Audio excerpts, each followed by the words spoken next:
This video is going to jump into some topics that you might not fully understand if you haven't played this game before. But before we go there, let's jump into my least favorite part about this game. The enemies. Why are they reskins of each other?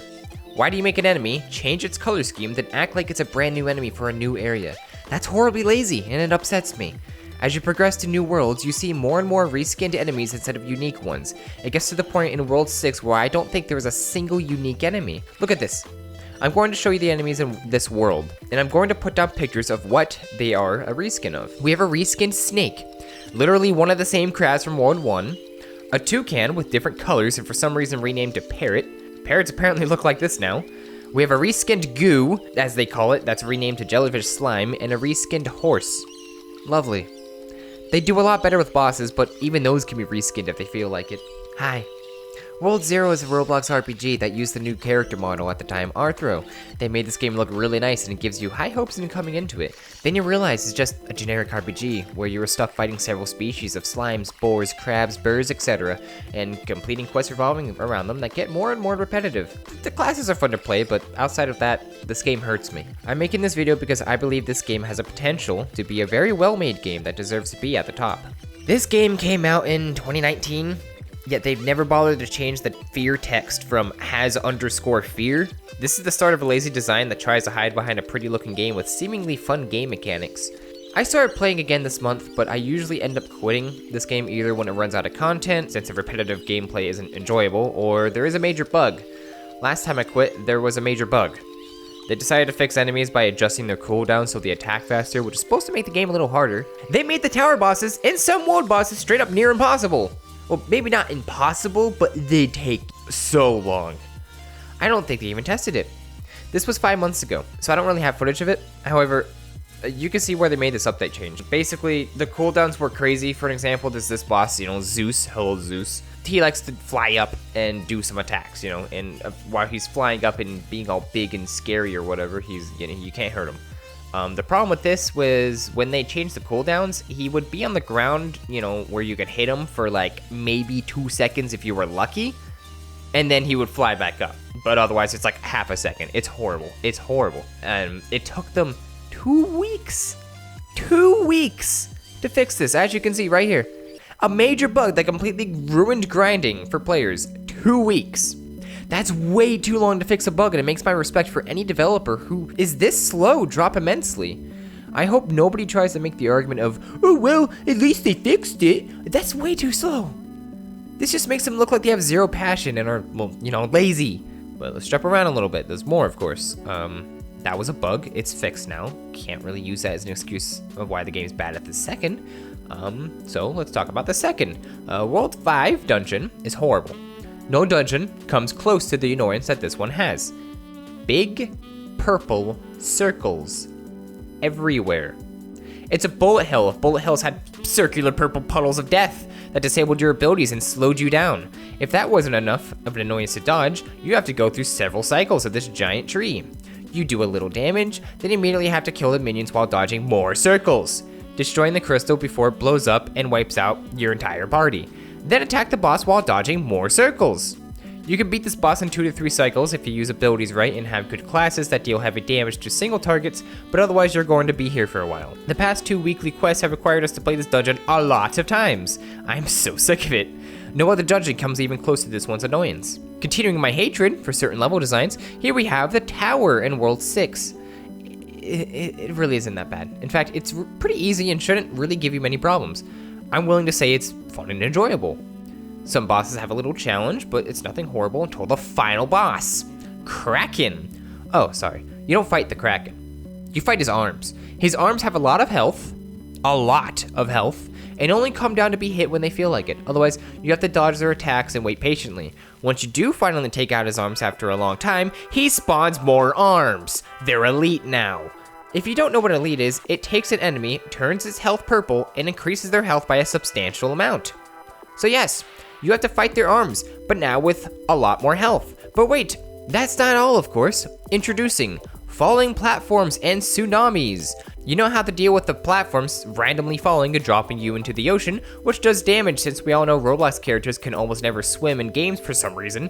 Then after a little while, a tsunami randomly spawns in, and you have to turn the knobs on some walls that appear for no reason, and which apparently also charges a cannon that can be fired by stepping on a circle that spawns on the opposite side of where you charge it. That sounds fun. Did I mention that you need more than one person to beat this? Yeah. You need 2 people in order to charge the cannon without dying. It starts off with a few charging wall things, but then it keeps increasing until you cry. So do all of that while also fighting the arms that have more health, and once again kill them all, then you finally win. Just do 1 cycle. Why do we need 16 arms? Why not just 8? Why can't we not just do 1 set of arms? Why do they need to turn to an elite? I don't understand. It's not that crazy of a concept to fix. Just don't have 2 cycles of the boss. This boss can take up to an hour. It's horrible. I hate it.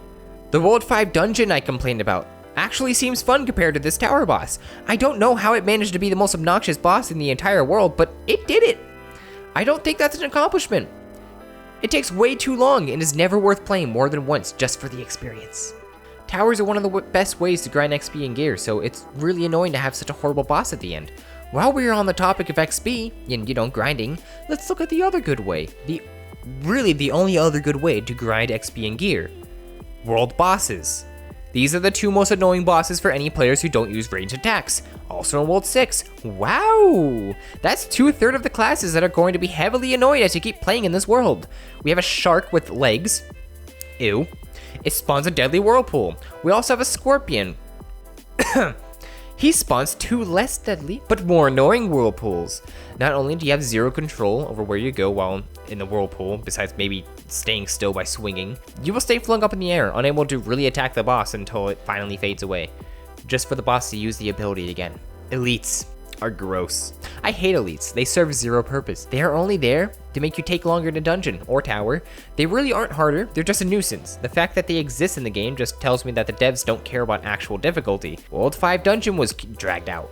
World 6 tower was dragged out. And we have elites that drag out every dungeon or tower. I bet those will also drag out the World 5 dungeon and World 6 tower.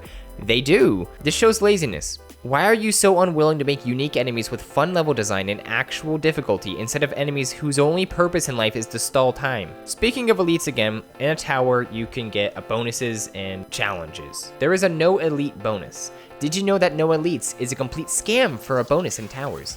You can get a bonus that has no elites, then a challenge which is double elites. What happens? Nothing, right? Wrong. Look at this guy. Decent health, pretty cool. Now look at this guy. Same enemy, same floor level, not an elite, but has the health of one. There are also chest-looking guys in World 7 Tower.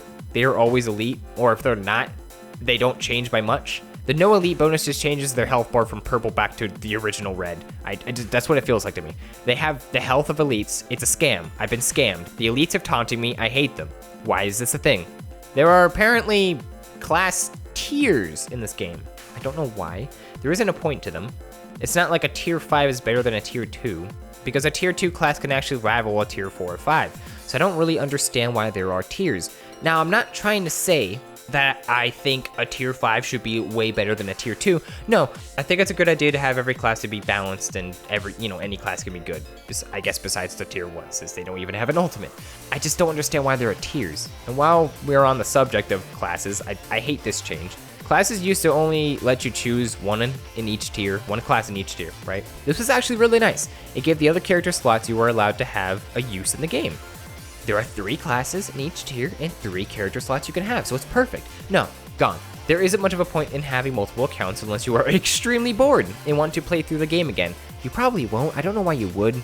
You would really have, nothing to do. Maybe find a good game, but, I would have been happy to play the other accounts. The classes are fun. I have no reason to hate leveling other accounts if it meant I can play with new classes. But they got rid of that purpose, so now multiple accounts is just kind of stupid and really only for cosmetic. So, oh well. You know what else has tiers? Weapons and armor. Is there a difference between a tier 1 and a tier 5? Yes. However, did you know that a tier 1 will be stronger than a tier 5 in just a few levels? It's pointless to care about rarity until you are maxed out and want that tiny bit of extra damage. A tier 4 weapon can actually completely outclass a tier 5 weapon of the same level. This can also be said about a tier 3 versus a tier 4, etc. Tiers almost have no purpose unless you are a max level, because the different stats are not significant enough to care about when you are going to get stronger gear in a few levels.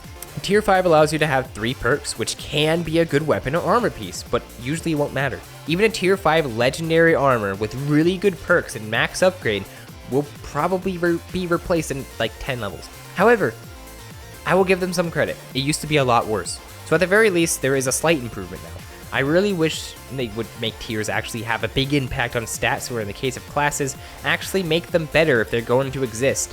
I don't think classes should be better than one another, so saying that there are tier 5 classes is just stupid anyways. I'm going to complain about dancing. Why did you remove the dancing hotkey? I can't dance while moving now. You are all monsters.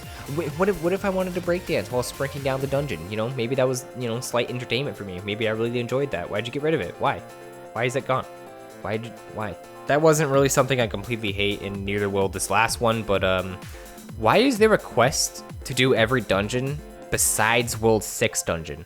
It is the only one that doesn't have a quest. In fact, because of this, the World 7 dungeon, you know, when you look at the badges for World 0, the World 7 dungeon has more completion badges than World 6 because there is no quest to beat it.